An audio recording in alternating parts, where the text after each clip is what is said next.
What's going on? What's going on? Entertain the Geeky.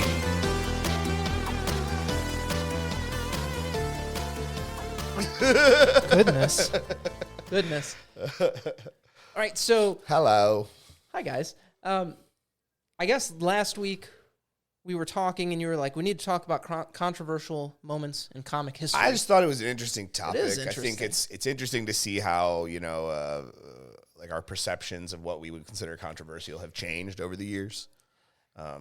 Because some things that seem much controversial back then don't seem as controversial now, or vice versa, right? Well, I mean, time is one of those things that shifts perspective on everything, and it's like, okay, maybe that wasn't as big of a deal as we had made of it. Yeah, at that for point in time. Yeah. So yeah. Well, shoot.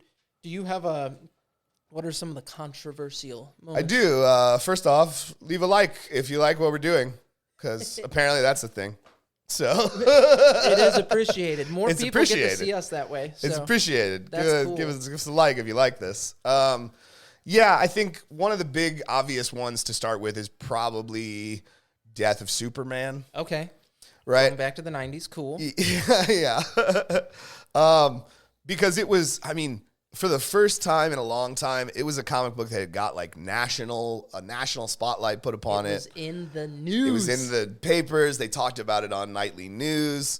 And while that is a thing that happens still to this day, most of the time it happens because of controversy. And I think this was kind of the first example of that is there was a lot of talk of, is DC killing the golden goose?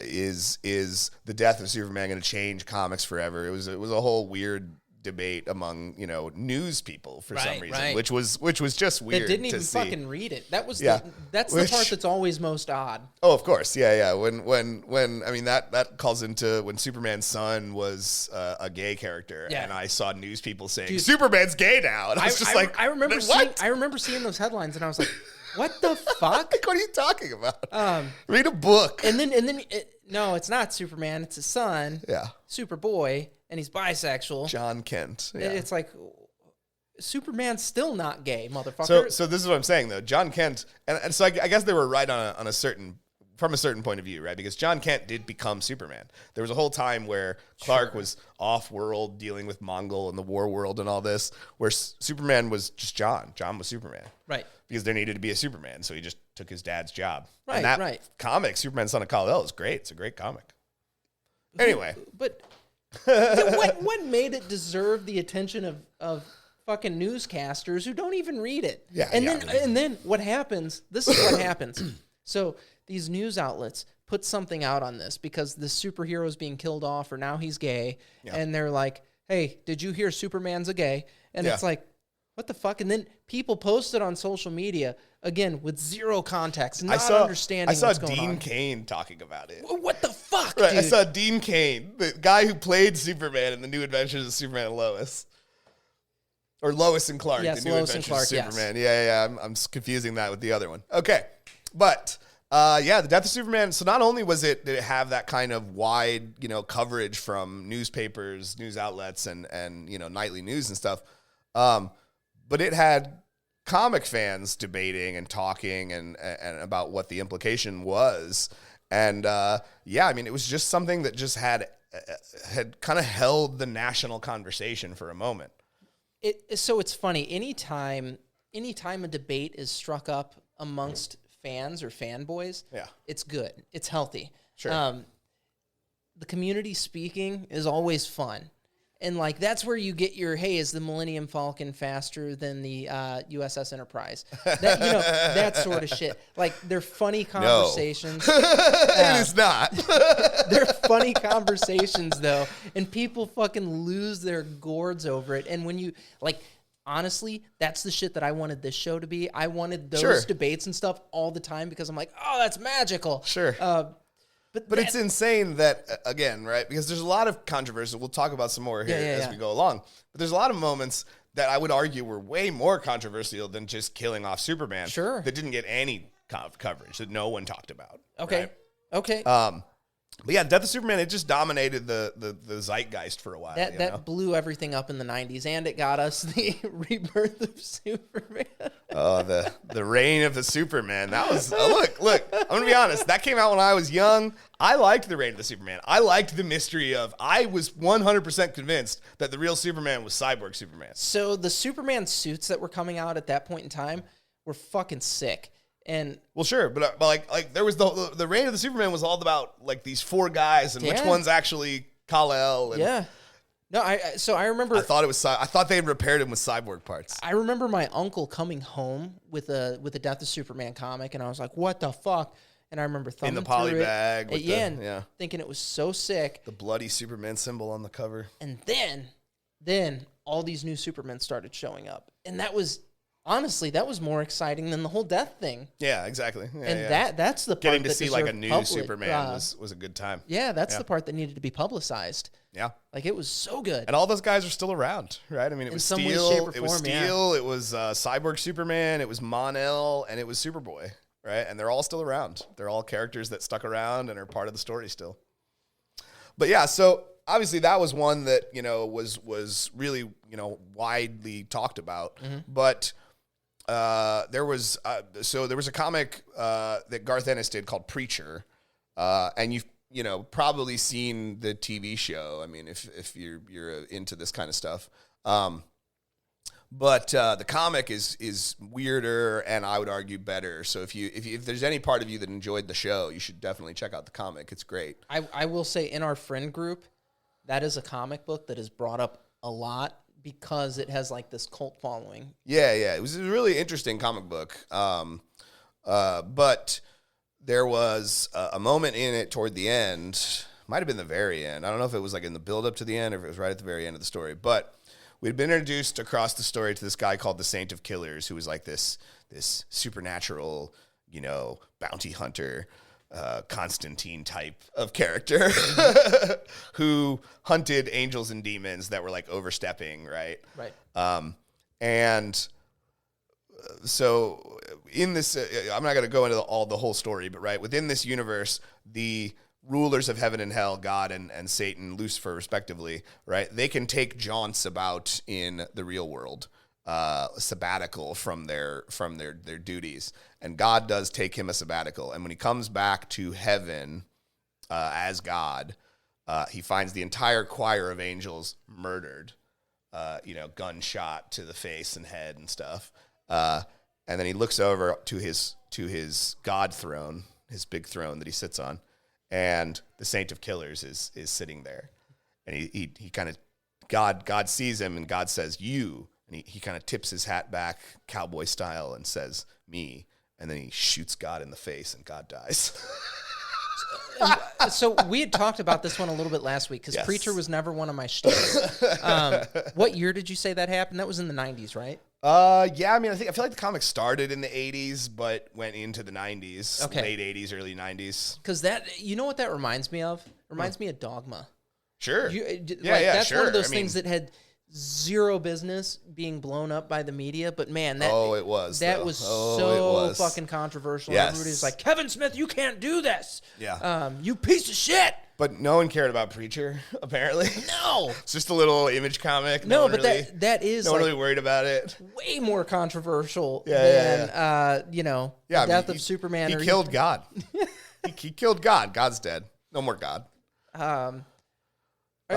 And I'm giving that with no context, right? You got to read the story. You got to have the build up. I could sit here for 30 minutes telling you about the story, but it's not really worth all that time. Go read it. Don't be lazy. It's a good story, right? But I mean, no one cared about that. No one talked about that. I mean, I had fellow friends of mine who were reading Preacher who were like, "Oh my God, did you see the sublet?" I was just like, "Yeah, crazy." Yeah. So yeah, I mean, it was definitely one of those things that you feel like that should have garnered media would have attention. Sunk their hooks into as a reason why kids are shooting other kids and why violence exists in our society because of video games and comic books and stuff like that. Right.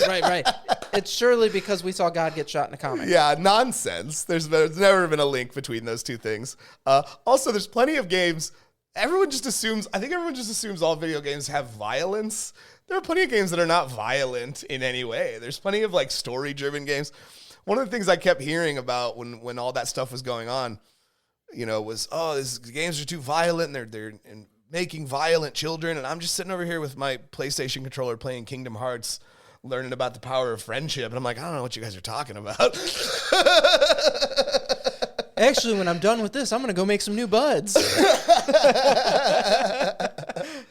Yeah, so I never understood those arguments, but it seems like what they did with Preacher would have been rife for that, right? The courts would have sunk their teeth in. I think because of the size of Image at that point in time.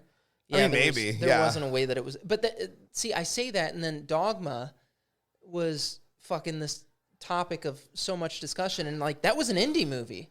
Yeah, I would argue that no movie past Mallrats is considered an indie movie anymore, right? You think he was too big at that point? Yes. It's not an independent film anymore. And Dogma, that's the whole problem with Dogma right now is it's not. It's owned by Harvey Weinstein. Yeah, the Weinstein Corporation. It was a Weinstein Corp production. And so that's why you don't see Dogma anymore, like on the shelf at a video store. Well, funny enough, I made sure, because I was telling the kids about it, and I was like, man, This movie stirred up all kinds of shit. Oh my God. It's a great movie. And it's a cool flick, man. It's a really cool flick. It's weird. It's funny. I was like, let's go get a copy of this. And I found a copy of it, made my kids watch it. And they were like, Dad, this is so bizarre. And I was like, yes. Exactly. Yes. But this was the height of Kevin Smith. This was like total expressive freedom and stuff like that. Absolutely. Not that he's not done great shit since then. I mean, I'm absolutely repping his stuff right now. But love the guy. Yeah, love what he does. Okay, next, what's another controversial moment for you? So I guess we'll go back to one that got a lot of attention, right? Because I think that's an interesting balance, right? Is to see the ones that are getting attention versus the ones that are far worse and not getting any attention at all. Okay. So the next one, obviously, that got really, really big attention, and the writers got death threats, and was Captain America being a Hydra agent? Yes, was Captain America. What people said at the time was Captain America being a Nazi. And look, I've heard the arguments. I understand this point of view, right? Hydra and Nazis are different. They act the same and they do a lot of the same things, but their goals are much different, right? So I would argue, while it is Nazi-esque, Cap was just a Hydra agent. He was an agent of Hydra. Hydra outlasts the Nazis. Hydra has been aligned with every major wartime enemy throughout history. So they just use these people to further their own goals. Right. Right. Well, that's what, okay. So just speaking from a totally objective standpoint, Hydra is a way of personifying Nazi values and stuff without using the symbolism that's there then associated with it. So that's the point of it. Yes. While yes, they are not the exact same thing, they're kind of the same thing, and I understand where an uninitiated could definitely draw that conclusion. Well, and so that's what happened, right? Yeah. We had news agencies saying Marvel makes Captain America a Nazi. News agencies across the board, right? This got national attention. No, that was just as big as I think the Death of Superman. It was bigger, right? That was because of the time we were living in, right? When everybody, the time we live in. It was shared. It was shared like this, you know? Exactly. Death of Superman, we didn't have widespread access to the internet when that comic came out. No, we did not. So, yeah, I mean, it was spread everywhere. And again, context is important, right? And I think we talked about that with Superman and his son, John, right? Yeah. Context is important. And the context of the day, if you watched the news, was Marvel makes Captain America a Nazi. And that led to, the writers and the creators and stuff getting emails that said, you're unpatriotic and we're going to kill you and all of these. I mean, they got death threats, which is just ridiculous. Why would you do that? Why would you do that? To the funny book guy. Right. Like the guy that works at Marvel, you're going to send him a death threat, right? That's just insane. And you should be in jail. Some of those guys don't make great money. You know what I mean? They don't make a lot of money. Dogs came in. That's a thing that happens sometimes. It does. I plan on putting a curtain up in this doorway over here. I don't know that a curtain's going to deter dogs. Right, but the gate was obnoxious and a pain in the ass. I don't know. It was a pain in the ass for dogs too. Sure. And everybody will say, right? So everybody will say, you know, the reason the story ended the way it did, the reason the story went the way it did is in response to that backlash. And I don't really know who you can trust on this, right? Because the writer would say, no, it was just, that was the story. We sketched out the story before we wrote it. We had a fucking storyboard meeting. Right. We know what we knew where the story was going the whole time. That's how the comic industry works. I mean, you're not pitching an issue at a time. You're pitching an arc. Right. Right. And the publisher then approves or denies it.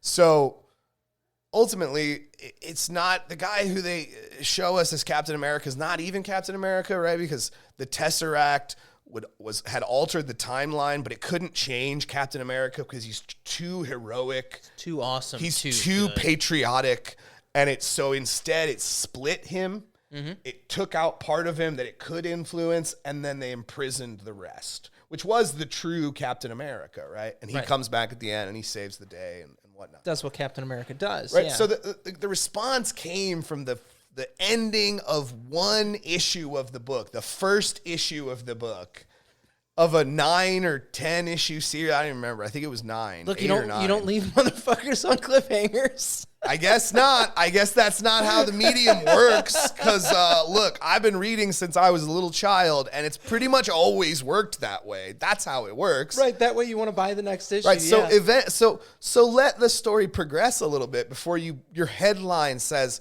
Marvel makes Captain America a Nazi. Like what? You're just inflaming people. Right. You're just trying to make people angry. You are being... Why are you doing that? You're just being a provocateur. Yeah, and I'm not picking on any network specifically. They're all guilty of this. I'll pick on all of you. This like panic media that we all live in, where everything is so terrible. Bombshell, breaking news, kaboom.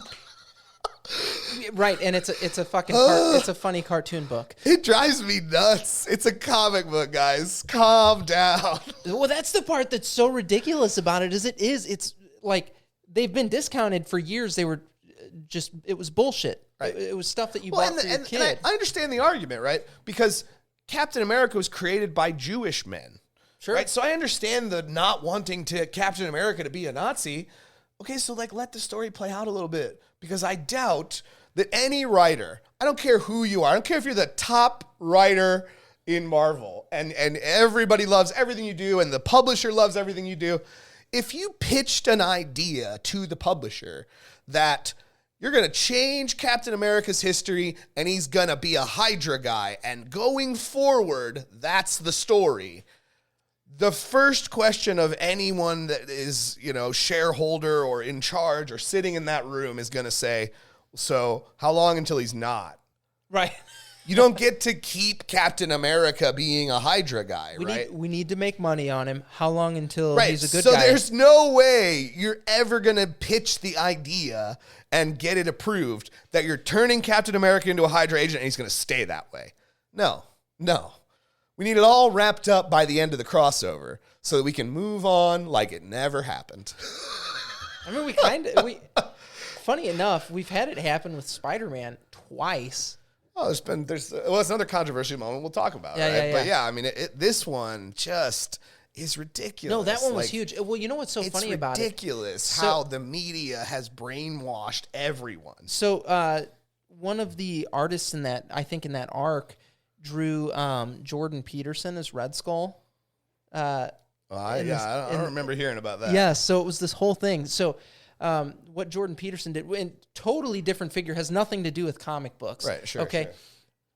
What he did is he started making these Hale lobster ties and stuff that he could sell on his website. God. It was fucking brilliant. He leaned into it so well. And then he bought a bunch of the comics where they used him as the inspiration as Red Skull, and he autographed them. And I'm like, dude, that's fucking brilliant. Like, if you're going to have this friction with a comic book artist and they're like, all right, cool, man, I'll make money on your work. I'm autographing it. And so, it was so fucking funny.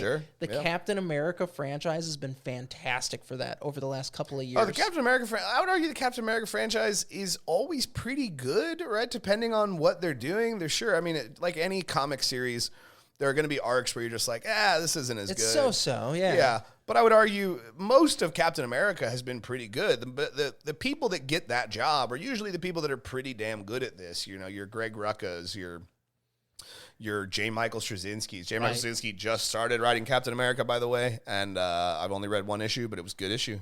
I'm interested in seeing where it goes. But so, yeah, that one was just, again, the same kind of media attention, but like, again, just twisting the message and making people angry for nothing. It's about being a provocateur. If it bleeds, it leads. It's the same concept. They're like, whatever we can do to stir shit up. This thing that's supposed to be good and holy is evil, and he's a Nazi. Sure. You should write to the publisher. Yeah. No, I mean, it's this, like I said, it's this anger media that we all seem to be stuck in. Well, if you don't even read it, who fucking cares? Well, I don't understand. Yeah, I don't understand why anyone would care that doesn't read Captain America comics. Right. But, I mean, here a lot of people did. They sent him death threats. I guess I could see like if your kids read it and you were totally just had zero fucking idea what was going on, sure. And you're like, no, I want my kid to have a role model, not a Nazi in his life. The role model part of him is who saves the day in the end, so he will. Just give it a few issues. It takes a second. Yeah, give it a few issues for us to understand that. We're telling a story, you know. But I would argue if you out there, you saw that kind of coverage and it made you go, that's terrible, go read the book, right? You can still get it. It's still in print. It's, like I said, 8 or 9 issue miniseries all collected in one book. Yeah, you can get the trade. You can still get it, right? Like, read it. Understand that it wasn't as bad as everyone made it out to be. And while it wasn't a great story, it wasn't a horrible story either. I mean, the thing I'm going to talk about next is much worse. You know, like, it's not a horrible story. It's actually a pretty decent told Act 1, Act 2, Act 3 type of story. You prefaced that really well. What's much worse? So the other this next thing is didn't get coverage. I mean, it had a lot of comic people upset, but it was Brand New Day in Spider-Man, or One More Day, or whatever it was called. It was essentially the thing where they like retconned everything that had happened to Peter and altered it and reset his timeline. Yeah. Right? So all this continuity for Spider-Man, this is what the editor-in-chief had to say at the time, right? Is there's too many branches to Spider-Man's story. We need to condense it back into a single branch, right? Because Spider-Man was a character that had so many comics, and he's the same guy in each one. So it's just like, how is he doing all of this stuff, right? And continuity, the how we kept track of continuity wasn't as tight in the 80s and 90s. We were very liberal with how we did like, it was like, you got an idea for a story, okay, write the story. Yeah. We'll fit it in later, right? So doesn't have to make sense. This was Mephisto essentially resetting Spider-Man's timeline. Yeah. And in so doing, got rid of some things that were really good and really impactful to Spider-Man's story. His love and his relationship with Mary Jane and their daughter, May Parker, right, was a huge, awesome thing that had happened. And we just got rid of that entirely, and we just reset it back to factory default Spider-Man, right? So this was something that, while, like I said, it didn't get a lot of attention, it was terrible. Like, it was just a thing that threw out so much of what made Spider-Man a enduring, relatable character. And they've brought some of those things back in subsequent things, because then they introduced us to the Spider-Verse, and we got to see, there is a universe where May Parker exists and she's Spider-Girl, right? We got to see that happen, which was cool, but it was part of our Spider-Man. It was part of main Spider-Man continuity. And we've proven time and time again, at least on the DC side, that the progeny, the offspring, the adopted children growing up and coming into their own is a great, important part of the story. It's okay for Batman to take a back seat to Nightwing. 100%. It's okay for Superman to take a back seat to John Kent. It's okay to do those things. And that's what Spider-Man was building to, was this moment where it's okay for Peter to relax. She's out there. She's got it. She's protecting the whole city. Holding shit down. Right, exactly. And that's the legacy of comics. And Brand New Day or One More Day, or I don't even remember what it was called. Yeah. It was one of those things. Was just an example of a really bad story that was attempting to do what they thought the fans wanted, which obviously blew up in their faces, and it's hated among comic fans. Like, this is one of the things that I mean, this is a thing that is universal, though. I don't think you could talk to a Spider-Man comic fan and them say, yeah, that was great. I think publishers need to understand that one of the things that makes these characters fun is that there is so fucking much. After 60 years of Spider-Man, okay? Yeah. We have so many different stories that any one person can find something, an arc that they like within Spider-Man. Absolutely. And that makes for good shit. So guess what? Just leave it all. Leave it alone. Who fucking cares? And I think opening up the multiversal idea. Well, yeah, you can split it up. You can have this be a different universe. Yeah.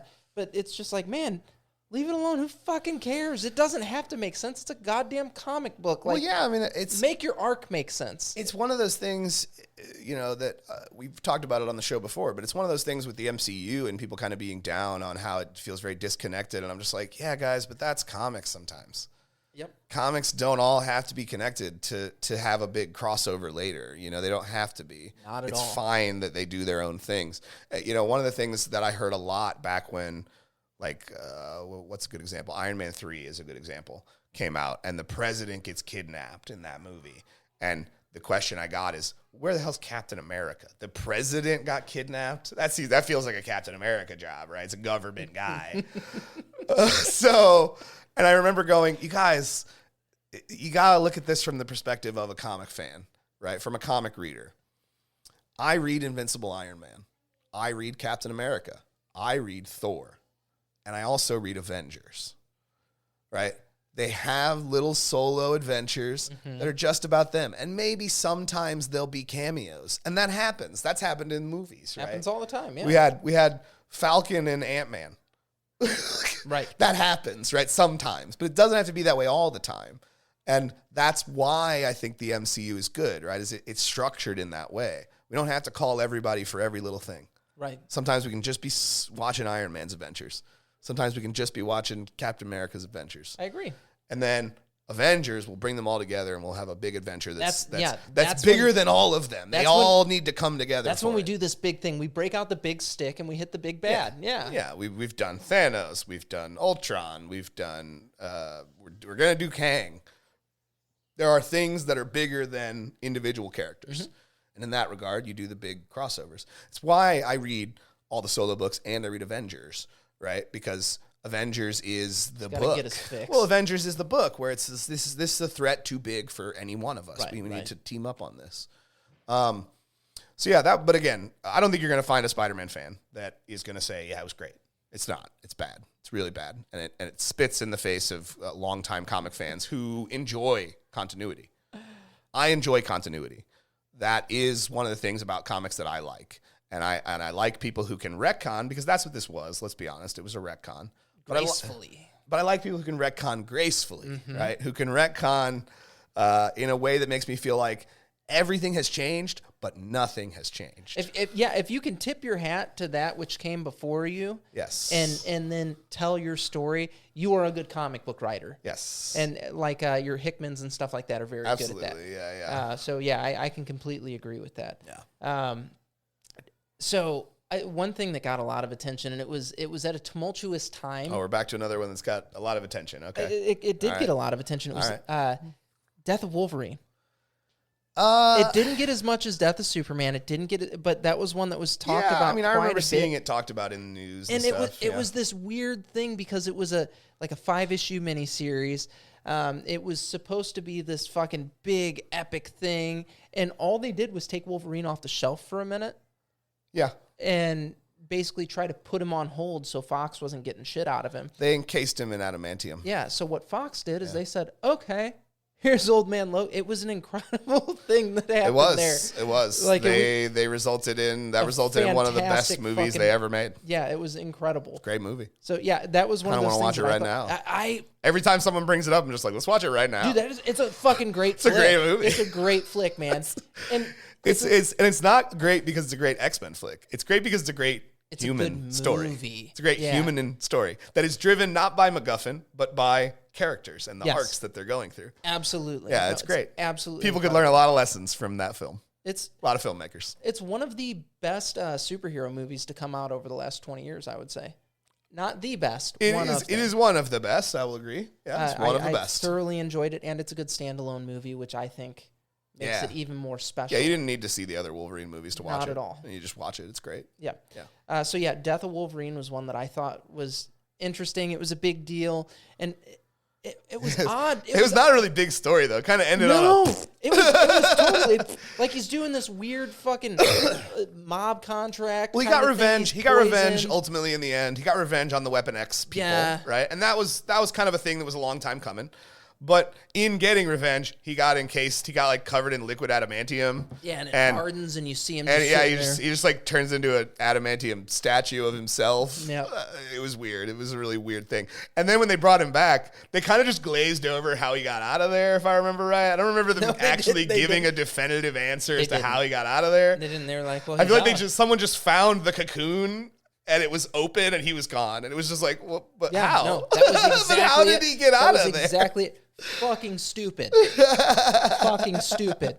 So that was. Yeah, it was not a great story. It had some cool moments, but it was not a great story. The fucking cover was incredible too, man. Sure, it had beautiful art. They have Death holding Wolverine in his arms, like. That was actually a variant cover. It was, I guess. Yeah, that was. But there was such cool imagery cover, I believe, associated with it, and dog shit story, man. Nah, not a great story. So I mean, it's that one. I remember seeing people talking about that one. Like I remember seeing like news outlets talking about that one, but that was not controversial at all. It's weird. It's a weird thing where a lot of the biggest controversial moments that piss off the fans and get the fans talking, no one cares about. Right. It's only the moments that can be that polarizing. Sure. Captain America's a Nazi. Well, that was the thing that was so interesting about that, because Death of Wolverine's gonna die. I remember being in the shop and talking to people about it, and they're like, "This is fucking stupid," and like. I mean, I don't remember anybody ever getting that angry about it. I talked to a couple of guys that were like, "This is bullshit." But you can't kill him like this. Well, so you hit the nail on the head earlier with what you were saying. I definitely, when people would get animated about it, I'm just like, guys, look, it's just to stop giving Fox access to the best characters and their stories. Right. As soon as this changes, Wolverine will be back. He ain't going nowhere. He's the golden goose. Like, he's not going to go. We all knew that, I think. Well, it was the same with Superman. Whole thing, right? I mean, that was at a time when it wasn't such a cliche that people die and come back. That death felt like it was going to be permanent, but it was not permanent. It was not at all. Let's be honest, right? There was no way it was ever going to be. Do you have any more that you want to jump into here before we wrap up? No, those were kind of the big ones that I had on my list. I didn't make a list. I was just going to feed on yours. The Death of Wolverine one was something that I remember a few folks getting butthurt about in the shop. Yeah. And I mean, myself included, I was like, this is fucking stupid. Yeah. And I knew what it was. It was just stupid. And it was this weird pissing contest between Marvel and Fox. Yeah. Very odd. No, thing. Yeah. I mean, I had a list of stuff that I just thought, because again, I liked the idea of going over things that, captured the country's attention versus things that were much worse or in some cases more controversial that just didn't. No. Dead Superman.